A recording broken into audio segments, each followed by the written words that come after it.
আসসালামু আলাইকুম। আজ 24 সেপ্টেম্বর 2024 তারিখ 2021 সালের প্রিলিমিনারি মাস্টার্স পরীক্ষার সংশোধিত রুটিন প্রকাশ করা হয়েছে। সংশোধিত রুটিন অনুসারে পরীক্ষা শুরু হবে 20 অক্টোবর 2024 তারিখ।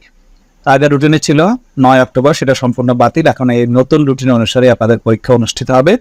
সম্পূর্ণ ভিডিওটি দেখবেন, আশা করি খুঁটিনাটি বিষয়গুলো জানতে পারবেন। জাতীয় বিশ্ববিদ্যালয়ের অফিসিয়াল ওয়েবসাইটে এই রুটিনটি আজ প্রকাশিত হয়েছে। পরীক্ষা শুরু হবে প্রতিদিন দুপুর 1টা থেকে। পরীক্ষা আরম্ভ 20 অক্টোবর 2024 তারিখ রবিবার। তো আপনি যে সাবজেক্টে পড়েন সেই সাবজেক্টের সাথে ব্র্যাকেটে যে সাবজেক্টের কোডটা দেওয়া রয়েছে, এই কোড অনুসারে আপনার পরীক্ষা অনুষ্ঠিত হবে। এই কোড মিলিয়ে আপনি বুঝতে পারবেন যে আপনার কোন দিন কোন বিষয় পরীক্ষা অনুষ্ঠিত হবে।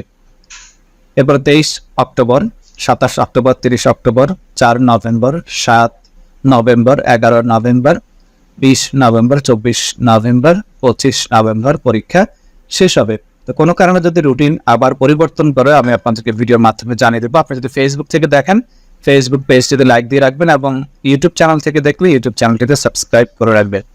আর অলরেডি অ্যাডমিট কার্ড প্রকাশ করা হয়েছে। আপনারা সরাসরি কলেজের সাথে যোগাযোগ রাখবেন। যখন অ্যাডমিট কার্ড বিতরণ শুরু করবে তখন অ্যাডমিট কার্ড সংগ্রহ করে সাবজেক্ট কোডগুলো মিলিয়ে নেবেন। ধন্যবাদ সবাইকে।